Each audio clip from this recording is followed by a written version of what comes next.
que de Deus descia do céu. Segundo o que eu creio, que o livro do Apocalipse foi escrito não por João, mas sim por Cerinto, um judeu gnóstico ebonita. Sendo então, portanto, um gnóstico, ele se refere à noiva como a Nova Jerusalém. Então a noiva de Cristo é a Nova Jerusalém e não a igreja.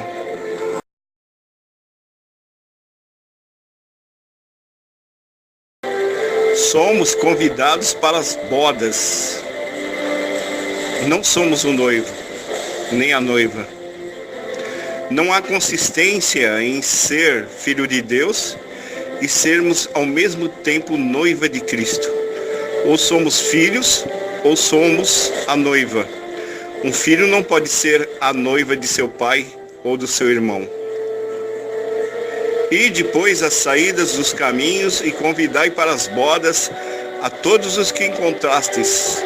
E os servos saindo pelos caminhos ajuntaram todos quanto encontraram, tanto maus como bons. E a festa nupcial foi cheia de convidados.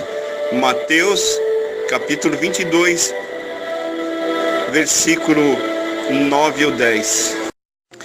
Se Cristo é o esposo, cabe a nós procurarmos quem é a sua esposa, que por dedução deve ser a nossa mãe. A resposta está em Gálatas, capítulo 4, no verso 26. Mas a Jerusalém, que é de cima, é livre, o qual é a mãe de todos nós.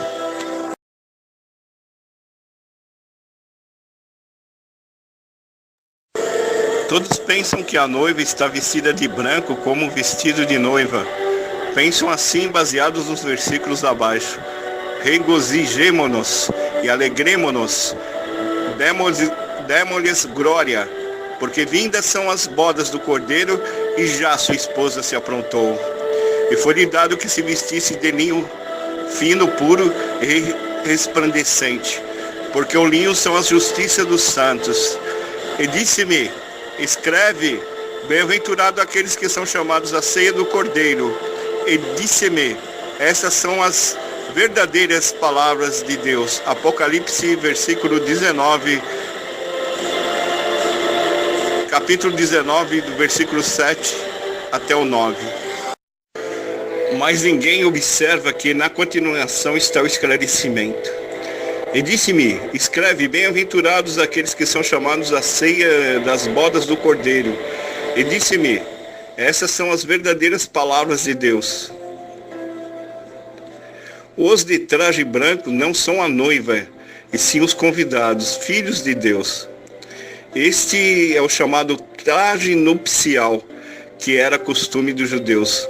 Nos casamentos judaicos, os convidados, tanto do noivo como da noiva, vestiam trajes preparados pelo casal. Ou seja, quando iam a um casamento, deixavam sua roupa que estavam e vestiam o traje nupcial, preparado pelo casal, que geralmente eram todos iguais.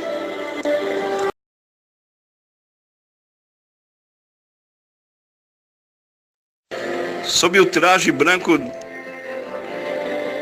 dos convidados, e depois das saídas dos caminhos, convidai para as bodas a todos os que encontrares. E os servos saindo pelos caminhos juntaram todos quanto encontraram, tanto maus como bons, e a festa nupcial foi cheia de convidados. E o rei, entrando para ver os convidados, viu ali um homem que não estava trajando com veste de núpcias. E disse-lhe: amigo, como entrasse aqui não tendo veste nupcial? O convidado não é o noivo. Note que ele não estava com trajes nupciais dado pelo noivo. Por isso foi facilmente identificado como um penetra. Em suma, as bodas são a união de Cristo, o esposo, mas a Nova Jerusalém, a esposa, e os convidados somos nós, seus filhos. Muitos citam a parábola das 10 virgens, né? Para confirmar que realmente a igreja é a noiva de Cristo. Vamos começar a ler então. As virgens não são a noiva, porque era também costume judaico que as virgens acompanhassem o casamento como uma espécie de dama de honra. Porém, essas damas de honra nunca eram a noiva, sendo fácil de ser constatado porque elas levavam azeite. Agora eu pergunto, será que uma noiva ficaria levando potes de azeite no dia do seu casamento?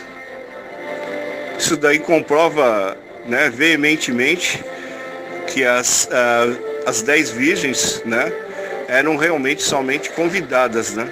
Não eram a noiva. Agora nós vamos explicar quem é a noiva de Cristo, segundo os gnósticos. Porque somente os gnósticos realmente, né, esclarecem de uma maneira definitiva quem é a noiva de Cristo. Veja, Paulo diz, temos uma mãe no céu, a Nova Jerusalém. O anjo em Apocalipse também fala que a noiva é a Nova Jerusalém. Vamos ver quem é a Nova Jerusalém para os gnósticos. A noiva de Cristo, ou seja, seu cônjuge, foi Sofia, a sabedoria. Sofia estava no começo, no pré-Roma, o reino do Deus incognoscível, o oitavo céu, que caiu do seu lugar no pré-Roma. O motivo da sua queda foi definido de acordo com o ensinado pela escola de Anatólia, de que pelo seu desejo de saber o que havia além dos limites do incognoscível, ela se colocou num estado de ignorância e sem forma. Seu sofrimento então se estendeu por todo o pré-Roma. Por isso ela acabou separada dele e deu à luz fora dele, através da sua Enoa, suas lembranças do mundo superior, ao Christus, que imediatamente ascendeu ao pré-Roma. Em seguida ela produziu um ser disforme, a imagem de seu sofrimento, o demiurgo Jeová. Com a ajuda do demiurgo, Sofia cria o mundo inferior.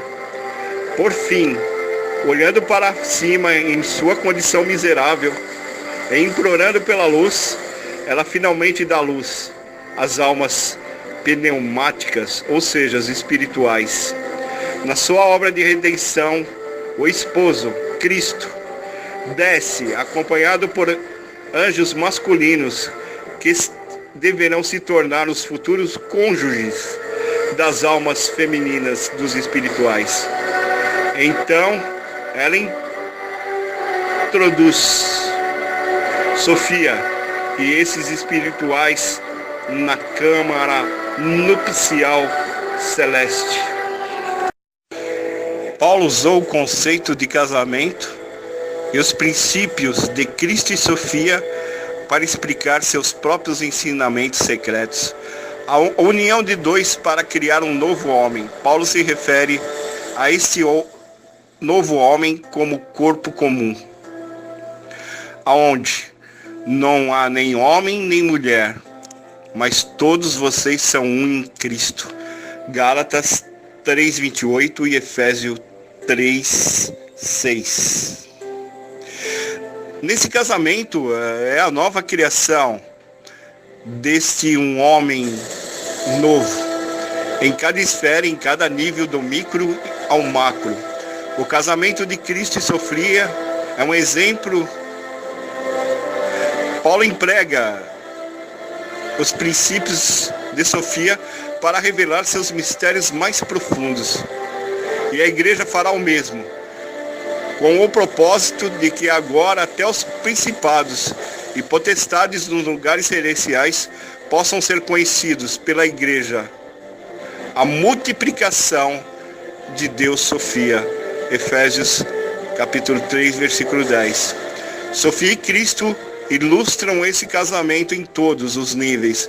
Sofia como a noiva, Cristo como noivo.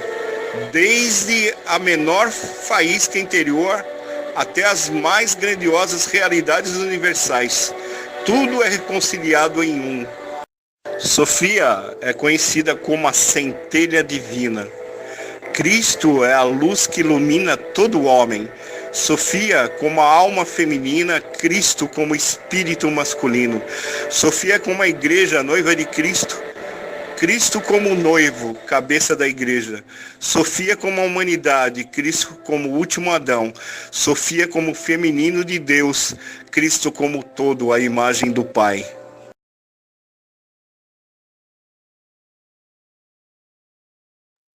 Passo a passo, essa consumação, como uma escada em expansão, atinge o universo. Principados e poderes, éons e árgons, os poderes divinos emanados no pré-Roma celestial, a totalidade de tudo que é entendido como divino está reunido num uno. Nesse novo homem perfeito habita e se reconcilia toda a plenitude, o pré-Roma, da divindade corporalmente. Colossenses capítulo 1, no versículo 20, Colossenses capítulo 2, versículo 9.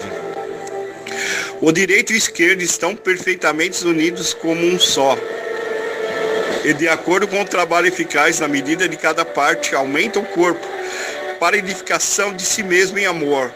E sendo unidos, aumenta com o aumento de Deus. Efésios 4,16, Colossenses 2,19.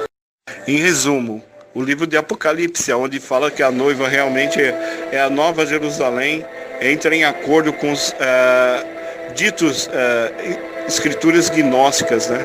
Porque os gnósticos acreditavam que Sofia é realmente a noiva de Cristo, era chamada também de Nova Jerusalém, né?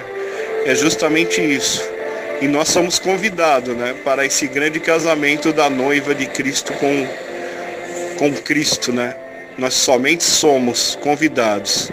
A noiva é Sofia, o noivo é Cristo e nós somos os convidados para as bodas, né? Boa noite e muito obrigado pela atenção.